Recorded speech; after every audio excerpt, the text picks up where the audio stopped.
Bonjour à tous les confinés de la Guadeloupe, de Marie-Galante, de Martinique, de France, mais de Réunion, puisque tout le monde est confiné, sauf l'esprit pas d'être confiné. On avance. Il est 12h32, ensemble jusqu'à 14h. Comme d'habitude, programme chargé, puisqu'on va commencer tout à l'heure avec Victorin Lurel, sénateur de la Guadeloupe, qui a été président de région. On va l'entendre, on a un certain nombre de sujets à voir avec Victorin Lurel. Un peu plus tard, on aura Mme Claire Corentin, la directrice adjointe de la CAF, puisque vous savez que dans les 107 000 Guadeloupéens qui, à la fin de chaque mois, depuis avant-hier, attendent leurs prestations, certains sont inquiets, ils ne savent pas pour y faire, certains n'ont pas l'Internet, d'autres n'ont pas de portable. Enfin bref, on verra avec Mme Claire Corentin comment agir et comment faire pour que ces gens-là ne restent pas sur le carreau en attendant mieux. Marie Salin, c'est une psychologue. Bien, avec elle, on parlera de l'enfermement, le confinement, mais pour les couples, quelles sont les difficultés que ça suppose, parce que c'est pas toujours évident. Vous imaginez bien des gens qui ont l'habitude, comme vous, comme moi, d'être le matin, entre midi et 14h, 16h, 18h, aller retourner, etc. Je là où enfermé en case là, avait madame là, avait monsieur là, qui ça va passer, est-ce que ça pas difficile? On va en parler. Et puis Gaston Gontour, pas Goncourt c'est un prix. Gontour, c'est le président de l'association des Amis de Cuba. On parle beaucoup de Cuba depuis quelques jours ici. On va encore en parler tout à l'heure. Avec lui, on fera un peu le point sur Cuba. Les médecins cubains, il en sait quelque chose, puisque les Amis de Cuba ont aussi œuvré en ce sens-là. En Martinique, il y a une association qui s'appelle Martinique-Cuba qui a œuvré en ce sens. D'ailleurs, Jean-Claude Darnal, qui a été l'un des fondateurs de l'association Martinique-Cuba, vient de décéder. Il a joué un rôle fondamental dans l'exposition et le développement de cette association à Cuba. On va lui rendre hommage. Je crois que Victorin Lurel est déjà en ligne, mais avant, il faut simplement dire qu'au niveau de l'actualité, on va parler avec l'UNICEF qui a lancé une enquête sur les enseignants, savoir comment ils arrivaient à manager le cours en télématique, le cours à la maison avec les enfants et les parents. C'est pas toujours évident. L'enquête sera dévoilée tout à l'heure dans le ZCL. Distribution de gel, ça y est, ça a commencé. Aujourd'hui, c'est le Conseil général qui en distribue pour les masques. C'est plus compliqué. Je vais vous dire tout à l'heure pourquoi. Et puis, c'était la journée de l'autisme. Et puis, deux petits mots sur la Sahara.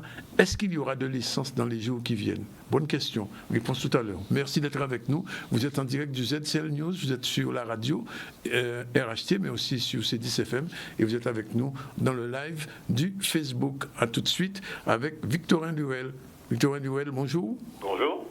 Alors, je vous pose d'emblée la question, puisqu'elle est d'actualité aujourd'hui. Pourquoi les élus guadeloupéens n'arrivent pas, comme ceux de la Martinique ou de la Réunion, à se mettre ensemble? Je ne sais pas à quoi vous faites là allusion, mais pour ce qui est de l'expression publique, il est certain qu'on est dans une forme d'unité. Oui. La société civile, c'est autre chose, puisqu'il y a, et c'est normal, et c'est même souhaitable, il y a ici ou là des critiques qui sont fondées, oui. Il y a des plaintes qui sont déposées. En revanche, on s'intéresse activement quand même, et tout le monde et chacun peut le constater, il y a ici ou là, par exemple dans la distribution des paniers pays, on voit qui est à la manœuvre. Oui. Ça, on n'en parle pas vraiment. C'est oui. Peut-être pas souhaitable, mais enfin, il y a quelques indécences à se faire filmer, à distribuer, à consulter les listes électorales pour repérer les personnes âgées, etc. etc.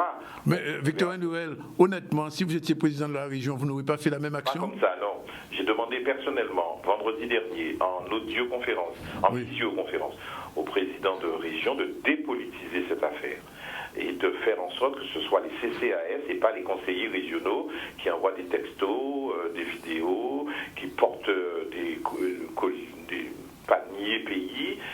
Non, ici, l'initiative est bonne et il faut l'applaudir. J'ai vu des tweets et des posts Facebook sur ça, mais la manière dont c'était organisé, c'est manifestement, il y a des arrière-pensées. Pour vous, il y a des arrière-pensées politiciennes? Mais vous-même, vous avez écrit ça dans votre papier. Oui. Un vieux habitant, mais c'est maintenant, ils sont arrivés à Saint-Claude, ils sont allés à Trois-Rivières, ils vont un peu partout maintenant. Oui, c'est pas le fait d'aller partout, c'est la manière dont c'est organisé. Il fallait le faire. Oui. Il fallait mon Dieu, associer tout le monde. Pourquoi l'opposition est écartée? Alors, on peut toujours... Demain, vous poserez la question à votre président de région, Je j'imagine. lui ai posé la question. Oui. D'ailleurs, je n'étais pas le seul, c'est certains membres de sa majorité. Donc, Guy Lospar a dit très clairement il ne faut pas court-circuiter les CCAS. Maintenant, elles sont à la manœuvre. Oui. Je veux bien. Je fais confiance aux maires pour distribuer également et sans arrière-pensée à tous. Oui. Cela étant, il faudra une autre pensée, une autre action pour soutenir l'agriculture. Vous êtes en train de nous dire que pendant le Covid, la politique politicienne continue, c'est ça? Personne n'est dupe dans l'affaire. L'expression publique, comme je le dis, commande effectivement de rester dans l'unité et de tout faire pour gérer cette période compliquée, difficile, sans prendre au préfet et à madame la directrice générale de l'ARS. Bon, c'est le jeu démocratique. Je reviens d'une visioconférence avec le groupe des sénateurs socialistes au Sénat. Ça se poursuit d'ailleurs toujours. On est très préoccupé par l'exercice du pouvoir, par les pleins pouvoirs donnés pendant cette période de 2-3 mois, sur tout ce qui se fait, sur les restrictions aux libertés, et en particulier aux libertés individuelles, la liberté d'entreprendre. La seule liberté qui n'est pas touchée, et c'est heureux, c'est la liberté d'expression, de communication, de presse. Oui. Tout le reste, c'est grave. Alors, sur le plan local, c'est la même chose. On a donné des pleins pouvoirs à tous les exécutifs. Ils peuvent, à eux seuls, exécuter leur budget, décider seuls de faire telle ou telle action. Ils n'ont qu'une seule obligation, c'est de nous en informer après. Bon, alors, voilà, le reste, il faut, c'est vrai, donc une vigilance accrue, sans pour autant se répandre dans des propos d'opposants. Le peuple ne comprendrait pas cela, mais pour autant, on n'est pas dupe. Alors, il y a 2 jours, ici même, le président de la région, M. Harry Chalès, nous disait, même s'il fallait épuiser tout le budget de la région, il ferait tout pour venir en aide aux Guadeloupéens aujourd'hui. Qu'est-ce que vous pensez de cette déclaration? Au contraire, bien sûr, quel que soit l'exécutif, on ferait tout. Mais c'est de la manière dont on le fait. Avec des audios et des visios, bon, on devrait encore mieux associer tous les élus. Ce n'est pas parce qu'on vous a donné un pouvoir total, c'est un véritable article 16 budgétaire. Vous avez tous les pouvoirs. Oui. Faut-il le faire pour autant seul, en y associant que sa majorité et son cabinet? Oui. C'est grave. Bon, alors c'est vrai qu'on supplée, on fait ce qu'on peut par des audioconférences ou par des visioconférences, mais cette période-là est compliquée pour les libertés. Ce n'est pas parce qu'il y a un virus que pour autant on doit mettre à bas pendant un certain temps certaines libertés. On voit ce que fait le gouvernement de M. Édouard Philippe, ce que fait M. Macron. M. Macron, lui, est très martial, il se prend pour De Gaulle, on sait pour qui. M. Édouard Philippe, lui, dans la modestie, dans l'humilité, on voit 2 expressions et 2 tonalités différentes. Et sur le terrain, la France se révèle être pratiquement un pays sous-développé, avec une impréparation totale, avec des pénuries partout. On a parlé d'amateurisme. C'est plus que de l'amateurisme, il y a de l'amateurisme, mais sur de longues décennies, donc tous les gouvernements devraient en prendre le pas, mais on voit un pays qui n'est pas préparé, un pays qui a tout délocalisé, qui n'y a plus de base industrielle, un pays qui a appliqué depuis déjà un certain nombre d'années une politique néolibérale, ultralibérale, qui a démantelé les services publics, les services de santé, les hôpitaux, les retraites, l'éducation, bref, tout ce qui est service public, tout ce qui est équipement public, tout ce qui est bien commun, on le voit. Alors demain, ça ne peut pas être comme avant, il faudra tout repenser. On voit une Europe qui, avec des couacs au début, qui est en train de se rattraper, avec Mme Christine Lagarde, donc d'accord, mais il faut tout repenser et ne pas recommencer ce que M. Macron a commencé depuis 3 ans. Alors, autre chose, c'est d'actualité. Le Conseil d'État français va se prononcer sur l'ordonnance d'annulation, sur une annulation de l'ordonnance qui a été prise, ce qu'on peut appeler l'ordonnance d'Omota. Quelle est votre position sur cette affaire? Alors, sur ça, le Conseil d'État aura beaucoup à juger, quelle que soit leur décision. Ça fait déjà jurisprudence. C'est un précédent. À La Réunion, il y a déjà plusieurs plaintes. Oui. J'entends que mon ami Patrick Caram, qui a introduit une instance aussi au Conseil d'État, aurait quelques soucis politiques. Peut-être que j'entends une rumeur qui circule qu'il aurait démissionné de la région. Tout ça, le Conseil d'État aura beaucoup à juger. Ça n'enlève rien à, si j'ose dire, le caractère magistral de cette affaire-là. Et certains critiquent les politiques, mais chacun son rôle, chacun sa tâche. La société civile doit faire son travail. Là, un travail a été fait, excellent, pour dire qu'il y a absence de diligence, qu'il y a carence, qu'il y a déficit, qu'il y a impréparation. Oui. L'État ajouterait qu'il y a incompétence, pour ne pas dire indifférence au sort du peuple guadeloupéen. Ça, c'est une évidence. Moi, j'attends avec peu de surprise ce que dira le Conseil d'État. D'ailleurs, le préfet, dans l'audioconférence d'hier ou d'avant-hier, nous disait il y a déjà un premier jugement fait par le Conseil d'État, un premier arrêt. Oui. Ce sera de la même eau, du même tonneau, et donc il n'y a pas trop de surprises à faire. Mais pour autant, tout le monde porte plainte maintenant.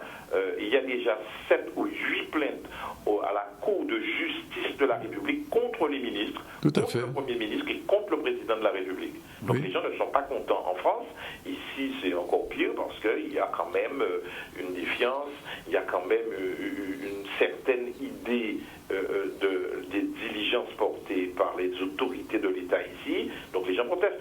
Pour autant, dans notre expression publique, pour bien montrer qu'on ne fait pas passer des oppositions politiciennes d'abord, on regarde, on observe, on fait remonter nos propositions, on discute, je crois, avec de la bienveillance et de la bonne volonté. Pour autant, ce n'est pas du larbinisme. Oui. On sait que c'est compliqué, mais on est tout à fait vigilant.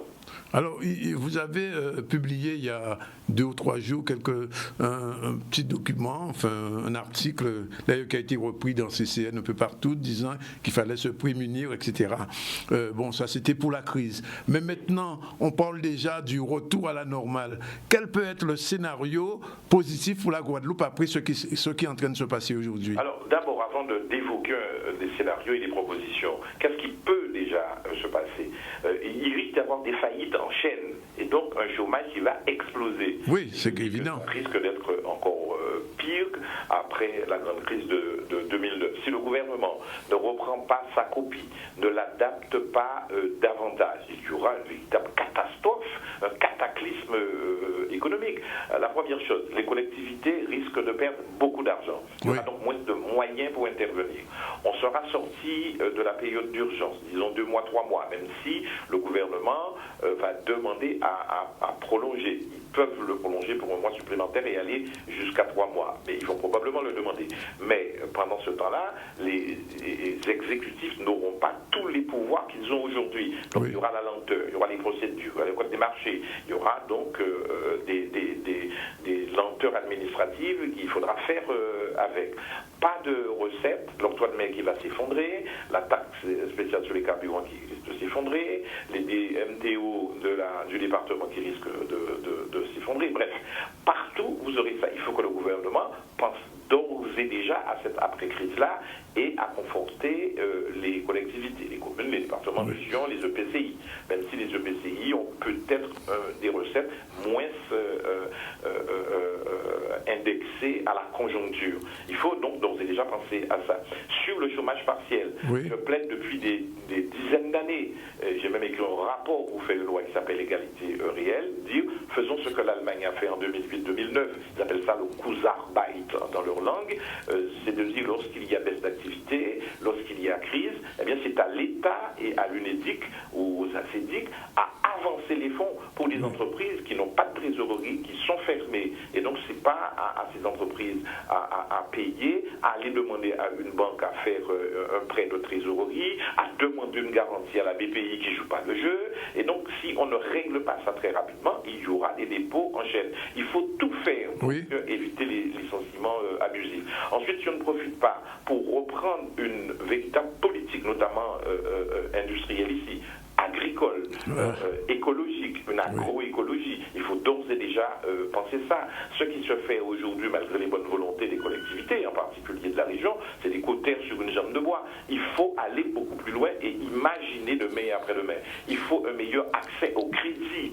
Donc, Victor Ndouel, vous êtes d'accord qu'il faut dès aujourd'hui déjà penser au retour à la normale, entre guillemets? Alors, il faut la penser d'ores et déjà. la pensée pour les personnes, pour les soignants, pour l'hôpital.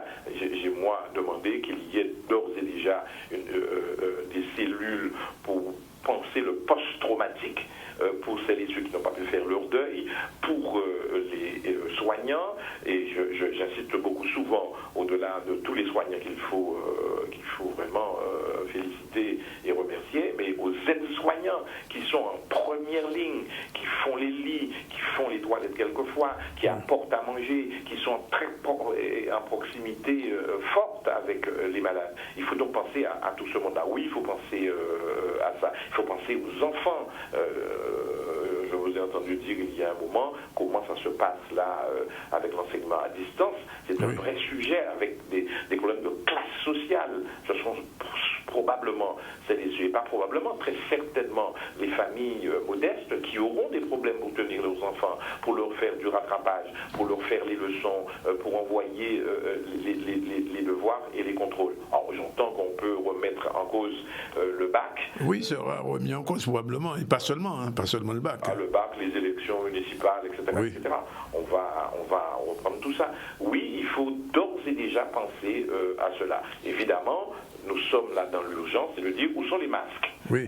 Alors justement. Pour elle, c'est du tout et du n'importe quoi, mais il faut donc tout faire. Et Jalus n'a pas tort de dire il faut tout faire pour, et s'il le faut, dépenser tout ce qu'il y a à dépenser, avec transparence, il est vrai, et associer le maximum de personnes, quel que soit le rôle politique, majorité ou opposition, pour permettre à la Guadeloupe de pouvoir passer cette mauvaise passe.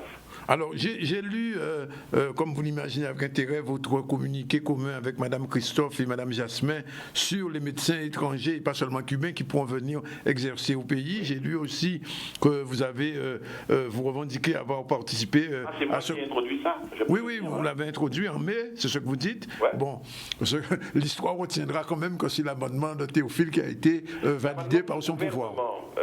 Je ne vais pas faire de polémique à ce moment-là. C'est moi qui ai introduit ça en mai. M. Millon, président de la Commission des affaires sociales, qui est LR, a voulu plutôt faire passer pour sa publicité, à faire passer son amendement. Bon, ensuite, c'est arrivé en séance publique qu'on a repris en mettant en 612e position et moi-même en 3e position, alors que c'est moi qui l'avais déposé. Bon, après, mais c'est normal et c'est bien que ce soit Théophile sur un amendement. L'important, c'est que ça soit par le gouvernement, avec en plus un sous-amendement du gouvernement, la chose est passée. Mais depuis mai, on avait introduit ça et puis moi, j'ai laissé faire. L'essentiel, c'est que ça se fasse. Ça se faisait déjà en Guyane. Et aujourd'hui, on pourra le faire. Mais je rappelle que ce n'est pas uniquement pour les médecins cubains. C'est les médecins étrangers en général. En général. Les médecins ici d'origine libanaise et d'autres nationalités qui ou africains aussi. Donc voilà. Donc, alors, en cas de crise et de montée exponentielle, si j'ose dire, enfin à progression exponentielle du pic, oui, on pourra faire appel, au-delà de la réserve sanitaire, à faire appel à ces concours étrangers. Alors, comme pour l'ordonnance, ce que j'appelle l'ordonnance de Mouta, d'après ce que je sais, il y a un certain nombre de médecins guadeloupéens et français qui sont ici, qui commencent à se rassembler, qui sont allés voir l'ARS, disant qu'ils ne souhaitent absolument pas que le médecin cubain vienne en Guadeloupe. Alors, est-ce que sous cette question-là, il va pas falloir qu'avec Théophile, avec les autres parlementaires, que vous entriez dans un combat, parce que visiblement, ça va être bloqué. Non, mais quand moi, personnellement, à l'époque, j'ai fait ça, certains professionnels libéraux étaient contre. Oui, ils le sont toujours. Ils le sont toujours. Ils m'ont dit c'est une mauvaise idée, il ne faut pas faire ça. Ensuite, la France elle-même l'a fait pour la Guyane, parce que bon, c'est l'Amérique. La Guyane aussi était contre, oui. Et la France ne voulait pas passer pour un pays du tiers-monde et dire que je dépends de la petite île de Cuba. Et Cuba, on le sait, doit avoir 120 000 médecins, qu'il les exporte dans le monde. Et il a fait un coup assez extraordinaire en envoyant que des médecins noirs, pour la plupart en Italie. Et donc on n'a plus entendu les cris de singes dans les stades. Encore qu'aujourd'hui ils sont vides. Mais c'était, du point de vue de la psychologie et de la psychothérapie, quelque chose d'extraordinaire. Donc la France n'a pas voulu faire ça. Mais face au virus, eh bien, ils ont dû prendre le décret. Alors est-ce que la mentalité où les oppositions sont tombées, je n'en sais rien. Non, pas du tout. Je vous confirme que ce n'est pas le cas. Hein. Je rends hommage sur ça. C'était la sécurité sociale à l'époque qui m'avait demandé ça, de dire oui, nous devons avoir de la coopération avec la Caraïbe et pas simplement Cuba. Oui, M. monsieur le député à l'époque, monsieur le sénateur après, vous devez faire ça. Bon, ça a été fait. Théophile a fait une belle publicité autour de ça, très bien. Donc il faut l'exploiter jusqu'au bout. Bon, alors, pourquoi je vous pose cette question? Parce qu'il y a une autre problématique qui se greffe sur l'arrivée éventuelle de médecins cubains dans cette période. C'est après, au-delà, la formation des jeunes Guadeloupéens en Guadeloupe dans une université de plein exercice. C'est une question aussi qui est à l'ordre du jour et on ne sent pas que le gouvernement français soit trop motivé sur cette question. Je peux vous en parler. Je vous rappelle que j'ai introduit ça quand j'étais président de région. On devait avoir une université de plein exercice en 2013. Oui. Ensuite, on a repoussé, on a dit 2015. Il y a eu un rapport, je crois. Il y a un rapport. Oui. Ensuite, nous, on a pris des initiatives pour financer les 3 premières années, à partir de la 4e année, on allait dans l'Hexagone. Mais jusqu'ici, il y a des atermoiements. Oui. Je dois dire qu'il y avait difficulté, pour ne pas dire division, au sein de la faculté de médecine de Guadeloupe. Oui. Les doyens n'étaient pas forcément d'accord. Tout à fait. En attendant, on a pris l'initiative de créer et de payer la création de l'école d'ingénieurs. Oui. Et là, il y a eu tous les problèmes avec l'université, ce sont Paul de Guadeloupe, de Martinique, certains n'ont pas voulu débloquer des postes, etc. Bon, l'essentiel, le doyen Meryl n'est plus là, mais c'est avec lui qu'on avait fait ça, c'est la région qui avait pris ça en charge. Il faut se battre. Oui, il faut aujourd'hui, nous sommes en 2020, qu'il y ait une faculté de plein exercice. Oui. On a suffisamment de documents à la région, qu'on a laissé là avec tout ce qu'il fallait faire, toutes les perspectives et toutes les conditions, avec d'ailleurs financement, alors que ce n'était pas notre job, mais comme on voulait avoir une université de plein exercice, une faculté de médecine de plein exercice, un cyclotron, etc., on a fait ça. Oui, mais voilà. Est-ce que ce combat-là va aboutir Oui, il faut qu'il aboutisse. Lorsque les élus, c'est pas simplement l'unité, il faut lorsqu'on m'a fait des problèmes pour avoir un Memorial Act, pour avoir un cyclotron, pour avoir l'unité de l'université avec des moyens. Aujourd'hui, certains veulent démanteler l'université, mais on nous a entendus. Et je peux vous dire, lorsque François Hollande n'a pas voulu tout à fait respecter, eh bien, il m'a entendu devant 5000 personnes au Gosier. Il m'a entendu dans mes textos, dans mes lettres, etc. On a tout obtenu. Oui. Aujourd'hui, il faut que les élus macronistes de Guadeloupe se battent. Oui. Vous serez avec eux, Victorin? Moi, je fais une expérience en allant voir M. Blanquet pour arrêter une grève en Guadeloupe et éviter 70 suppressions. Je me suis fait agresser par un député LAREM de la première circonscription. Il faut le dire. Une semaine après, l'Etchimi remettait les points sur les i en disant qu'il n'y a pas de patron de député. Moi, j'aimerais entendre mes collègues lorsque le gouvernement conduit une mauvaise politique ici. Moi, j'ai été ministre, je sais ce que c'est. Et donc, il faut être responsable. Mais quand même quand vous appartenez à une majorité, il faut savoir dire non. Il faut savoir faire valoir son point de vue et les intérêts de sa population et de son peuple. Moi, je crois à ma manière, avec mon style, on l'a fait. Mais pour le moment, depuis 3 ans, tous les mauvais coups passent. On est dans l'agenouillement et dans la plaventrisme. Alors, écoutez, moi, c'est pas mon caractère. Alors, je suis responsable. Je ne vais pas vociférer ni insulter les gens comme j'ai pu le vivre. Alors, on va quand même, vous savez, nous sommes confinés, mais les esprits ne sont pas confinés. C'est une période historique que nous passons, mais on va la dépasser. Oui. Et c'est la raison pour laquelle j'essaie de voir avec vous un petit peu plus avant. Alors, il y a quelques mois, vous aviez parlé de la création d'un parti guadeloupéen. Où en est-il?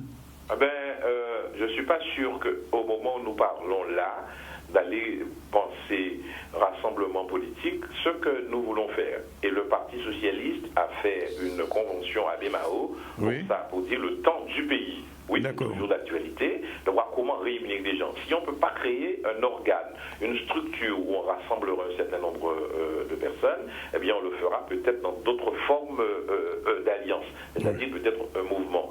De quoi s'agit-il? La première chose qu'il faut changer, c'est changer le logiciel. Nous, on a changé le nôtre. D'ailleurs, j'ai vu dans des congrès ici récemment qui m'attaquaient, c'était certains autonomistes qui ont dans leur charte la souveraineté locale. Donc, on parlait d'avoir un maximum de pouvoir domicilié en Guadeloupe. Un jour, on entend des choses, le lendemain, on entend qu'on est indépendantiste, qu'on entend qu'on est autonomiste. Nous, on est dans une chose responsable pour dire que souhaite le peuple. Quel est l'intérêt général du pays? Comment le faire avec l'adhésion populaire la plus forte possible? Comment rassembler autour de ça?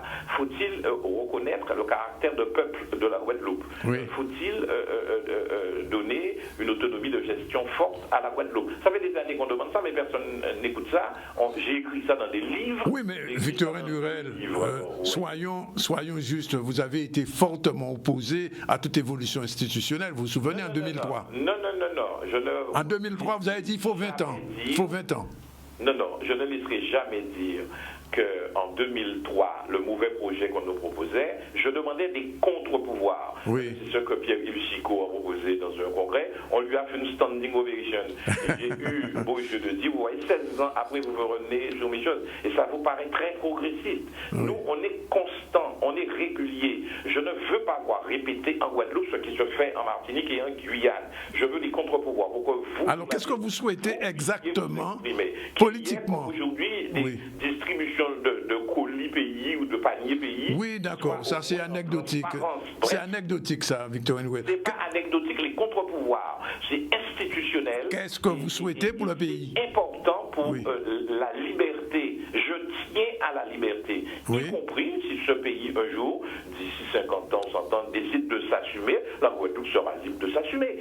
En revanche, aujourd'hui, les libertés, il faut les respecter. Liberté d'entreprendre, liberté de parler, liberté de prendre des positions, liberté de rester français tant que l'on veut, liberté de partir si on veut. Moi, je suis un partisan des libertés. Et à l'époque, j'ai même dit, tous les 30 ans, il faudra organiser un référendum, comme on le fait à Porto Rico, pour savoir si on veut rester dans le giron de la République française ou non. Bon, chacun a sa position sur ça. J'ai écrit ça dans des livres.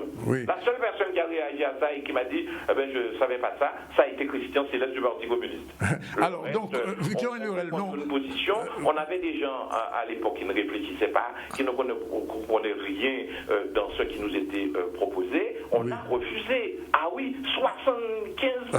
75% du peuple guadeloupéen a refusé. Victorin Lurel. Uniquement le démur qu'est Victorin Lurel qui a fait. On va s'arrêter là. Victorin Lurel, il y a plus de 20 000 personnes qui vous écoutent et vous regardent en ce moment.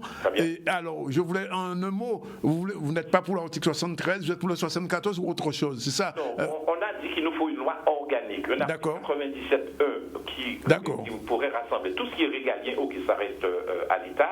On a même été un petit peu plus loin pour dire il nous faut une partie de pouvoir douanier, il nous faut, on ne pourra pas tout avoir, une partie de pouvoir fiscal sans pour autant écraser les gens sur les impôts. J'ai même entendu un parlementaire dire je suis contre parce que vous allez augmenter les impôts. Non, il faut un peu d'audace, il faut le dire très clairement. Certains ont dit pour faire ça, il faut fusionner le 73 et le 74. D'autres disaient, moi j'ai pu dire ça, de nous mettre dans l'article 72 comme la Corse, avec une loi organique qui déclinerait les pouvoirs qui nous sont reconnus dans le cadre de la République française. Voilà, le reste, c'est au Congrès à trouver, si j'ose dire, le moyen terme qui nous fasse avancer. On sait que le statu quo aujourd'hui est pratiquement impossible. Si vous êtes président de région, c'est ce que vous allez proposer? Je ferai ça volontiers, mais être président de région, c'est le peuple qui décidera le moment venu, puisqu'on est en train de repousser toutes les élections. En tout cas, oui, je l'ai toujours dit, je serai avec mes camarades, avec les alliés, avec celles et ceux qui veulent travailler dans cette optique-là. Nous serons dans le combat pour qu'il y ait... Y compris avec les indépendantistes? Pardon? Y compris avec les indépendantistes? Bien sûr, pourquoi pas? Les indépendantistes, les communistes, les écologistes, celles et ceux de bonne volonté, avec un axe clair.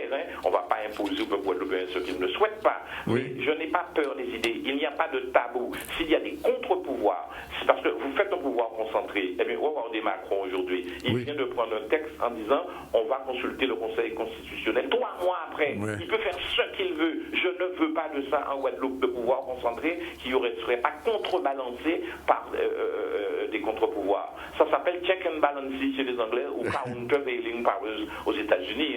Donc le monde le sait. Il faut toujours un pouvoir, mais un contre-pouvoir. Voilà ce que je demande. Si on trouve ça, je serai parfait, je serai heureux, je serai content. Je vous remercie, Victorin Lurel, et on attendra votre prochain livre et votre candidature au régional. Voilà, il est 13h. Mais il faut m'écouter davantage. Oui. J'ai dit ça dans le discours du Congrès. Voilà, merci. Voilà, merci beaucoup. Merci Victorin Lurel. 13h01, on prend la première pause et on se retrouve tout à l'heure pour la suite des événements dans le ZCL News. À tout à l'heure.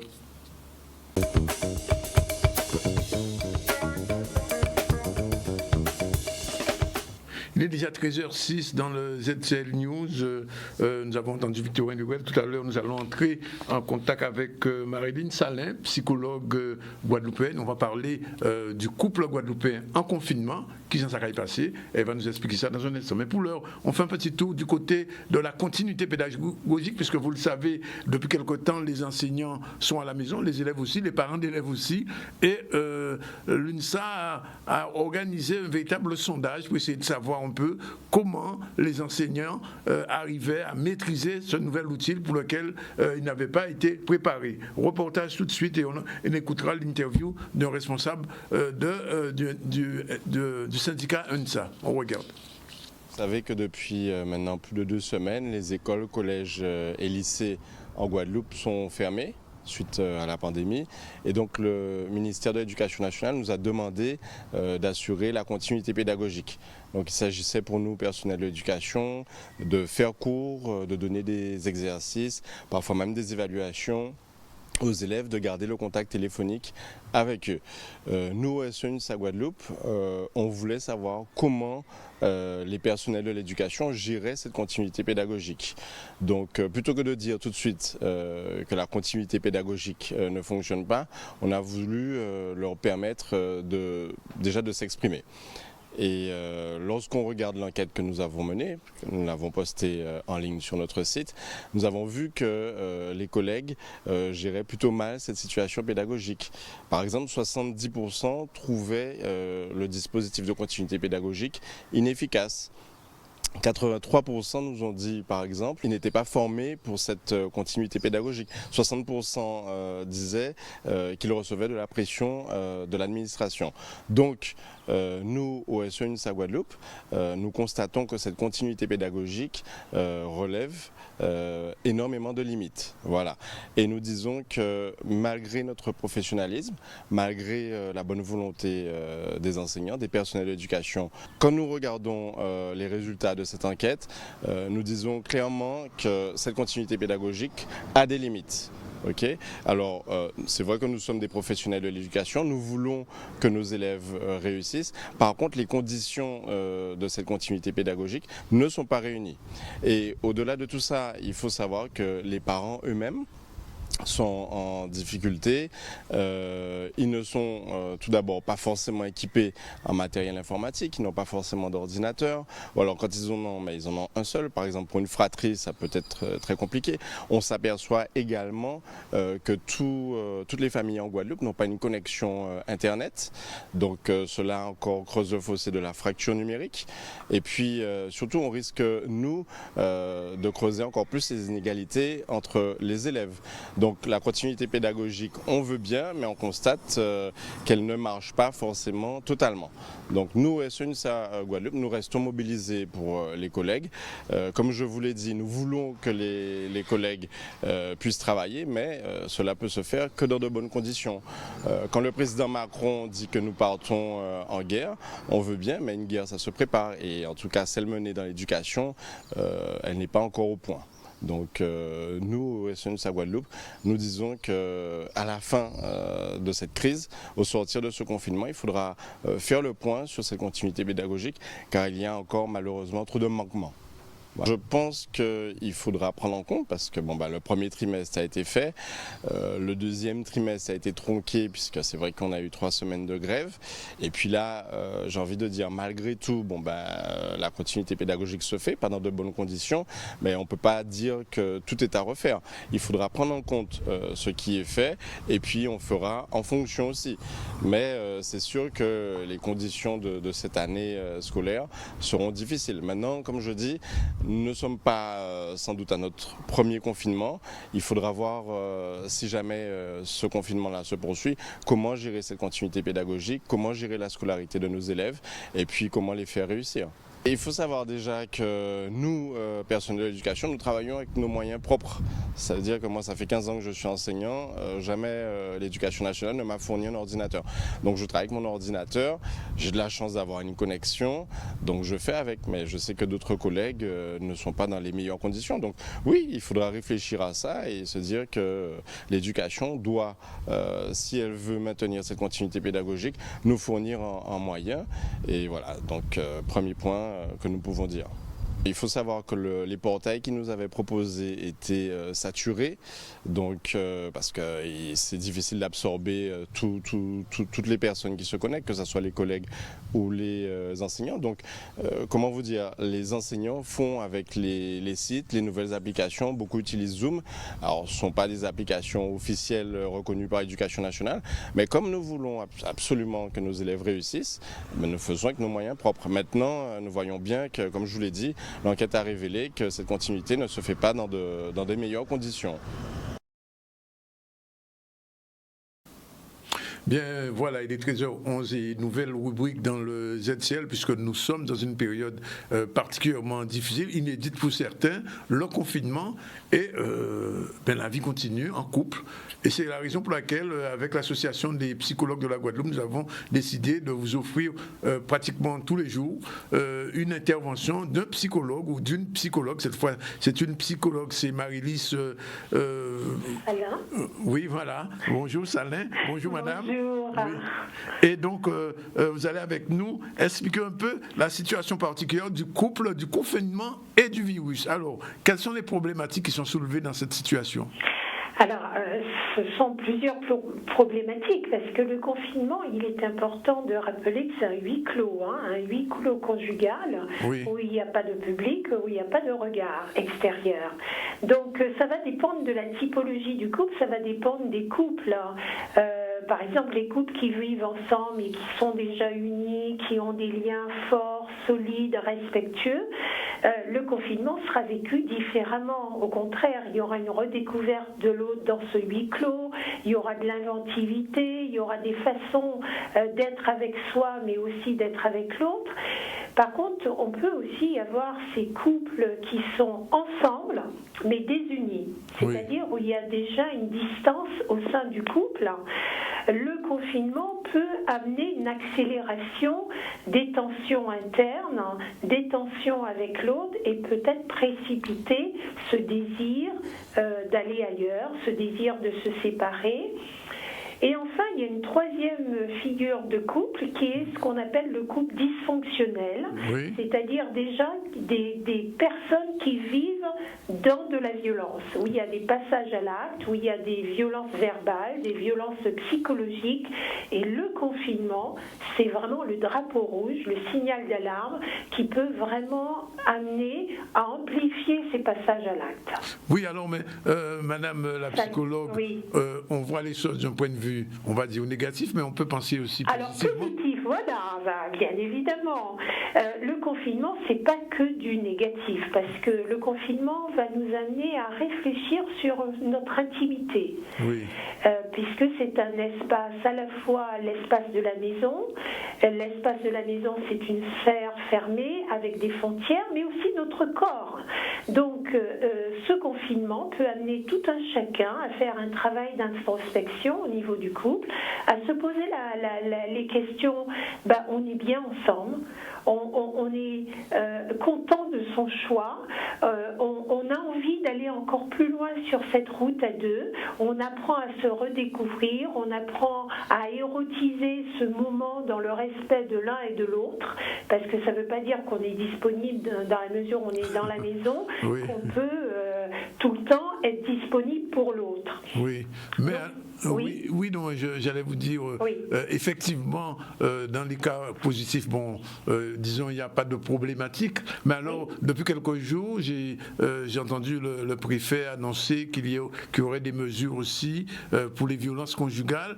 Est-ce que c'est le confinement qui crée ces violences ou ce sont des germes qui existaient depuis avant ? Non, bien évidemment, et vous avez raison de poser, le confinement ne vient qu'amplifier quelque chose qui existait déjà. Dans le bon ou le mauvais sens. Dans le bon ou dans le mauvais sens. Oui. C'est-à-dire, donc, tout ce qui concerne les violences intrafamiliales, le confinement sur un petit espace où on est enfermé, en Guadeloupe, c'est pas tout le monde qui a un jardin, c'est pas tout le monde, on vit en appartement. Oui. Et que quand on vit en appartement, même si on n'a pas beaucoup de lieux de repli pour être à l'intérieur de soi et se sentir mieux, sans avoir en permanence l'autre qui regarde quel coup de fil mails qu'on a reçus, quels messages qu'on a reçus, comment on peut être en permanence surveillé avec une suspicion.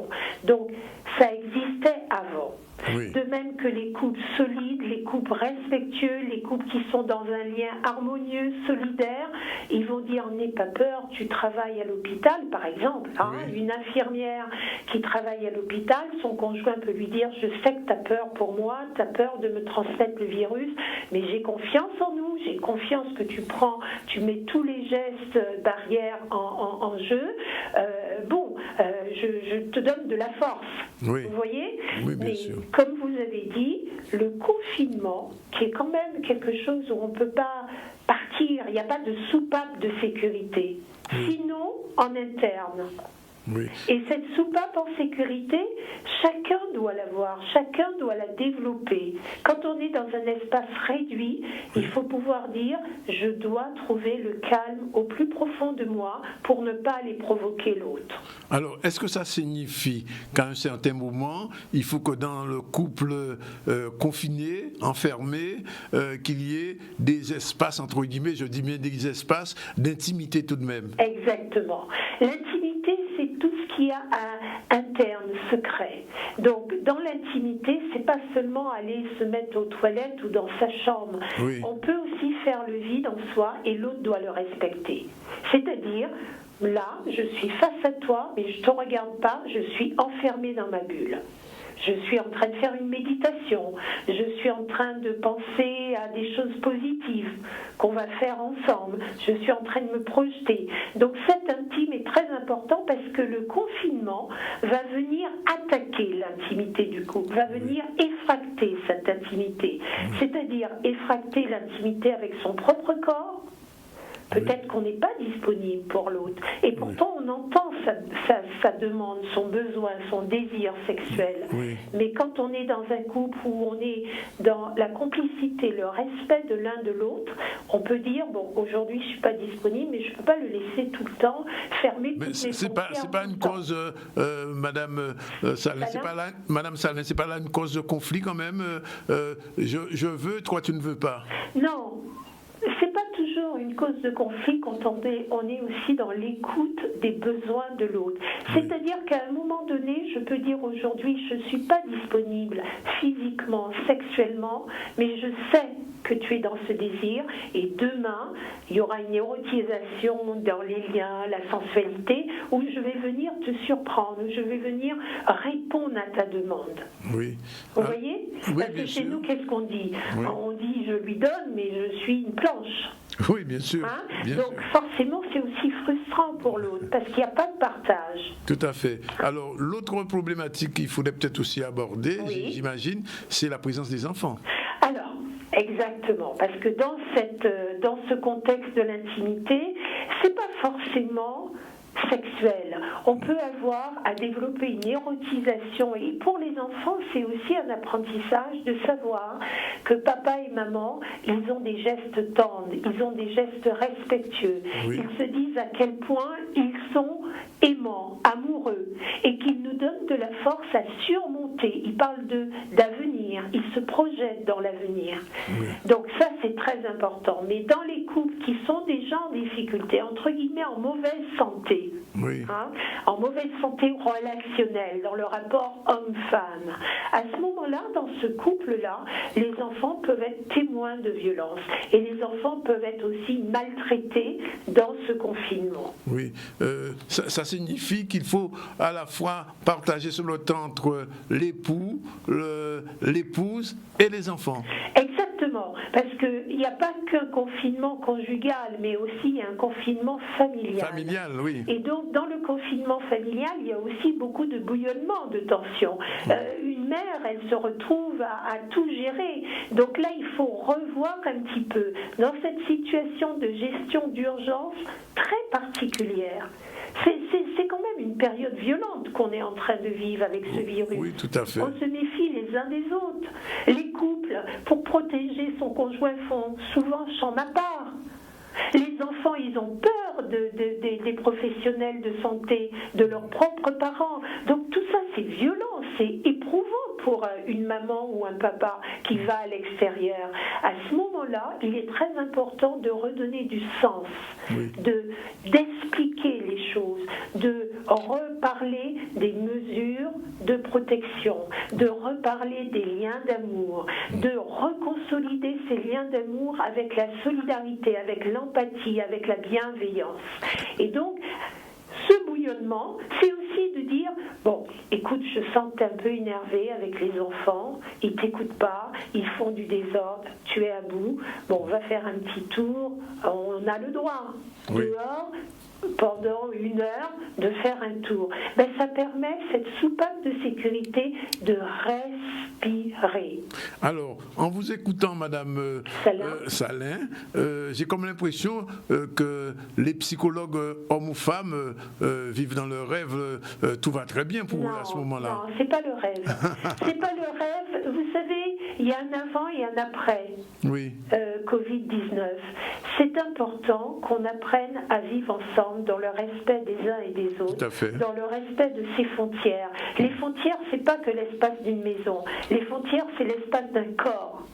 Les frontières, c'est l'espace d'une intimité. Je suis en train de lire et toi, tu viens me stimuler en permanence parce que tu as besoin que je m'occupe de toi. Oui. Il est important qu'à un moment donné, que chacun soit à l'écoute à la fois de ce qui se passe dans la musique intérieure et aussi de comment on peut partager à des moments. Il y a des moments où on peut partager, il y a des moments où on ne peut pas partager. Oui. C'est-à-dire des moments où chacun doit être dans sa propre intimité.